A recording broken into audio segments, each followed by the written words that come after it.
Supreme court की ओर से एक पत्र केंद्रीय शहरी विकास मंत्रालय को भेजा गया है, जिसमें पूर्व सीजेआई डीवाई चंद्रचूड़ से आवास को खाली करवाने को कहा गया है। नियमों का हवाला देते हुए पत्र में कहा गया कि रिटायरमेंट के 6 महीने बाद तक ही कोई सरकारी आवास में रह सकता है, जबकि जस्टिस चंद्रचूड़ के रिटायरमेंट को इससे ज्यादा वक्त हो चुका है। जस्टिस चंद्रचूड़ नवंबर में ही रिटायर हो चुके हैं। हालांकि सुप्रीम कोर्ट से उन्होंने अनुमति मांगी थी इस आवास में रहने के लिए और सुप्रीम कोर्ट ने उनको 31 मई तक के लिए अनुमति दी थी, लेकिन उसके बाद भी जस्टिस चंद्रचूड़ अभी भी सरकारी आवास में रह रहे हैं।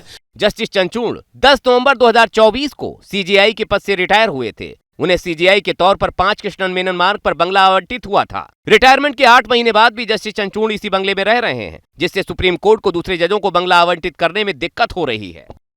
सुप्रीम कोर्ट की ओर से एक पत्र केंद्रीय शहरी विकास मंत्रालय को भेजा गया है, जिसमें पूर्व सीजेआई डीवाई चंद्रचूड़ से आवास को खाली करवाने को कहा गया है। नियमों का हवाला देते हुए पत्र में कहा गया कि रिटायरमेंट के 6 महीने बाद तक ही कोई सरकारी आवास में रह सकता है, जबकि जस्टिस चंद्रचूड़ के रिटायरमेंट को इससे ज्यादा वक्त हो चुका है। जस्टिस चंद्रचूड़ नवंबर में ही रिटायर हो चुके हैं। हालांकि सुप्रीम कोर्ट से उन्होंने अनुमति मांगी थी इस आवास में रहने के लिए और सुप्रीम कोर्ट ने उनको 31 मई तक के लिए अनुमति दी थी, लेकिन उसके बाद भी जस्टिस चंद्रचूड़ अभी भी सरकारी आवास में रह रहे हैं।